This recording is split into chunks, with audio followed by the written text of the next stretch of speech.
هو انتوا كلكم بقيتوا محللين نفسيين؟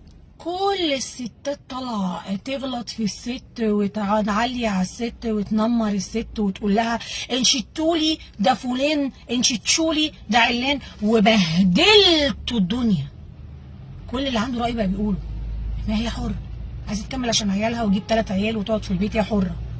يمكن كان في امل في العلاقه، يمكن حاولت تصلح، يمكن حاولت تعمل ايه، عمل لها بيت وجاب لها فلوس وعمل لها عمليات تجميل طبيعي. ما هو لازم، ما هو راجل محترم، عارف اللي يجي واللي عليه، وعارف ان الرجوله قوامه، ومن ضمن القوامه ان هو يصرف ويجيب بيت ويجيب ولاد ويصرف على الولاد ويصرف على الست اللي هو على ذمته. فانتوا بتهاجموها ليه؟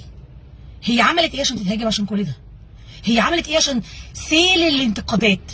وانت اللي اخترتي ودلوقتي جايه تسيبي؟ اختارت، لقيت ان الدنيا ماشيه، حست ان في نقطه هي مش قادره تكمل، مشيت. فيها ايه؟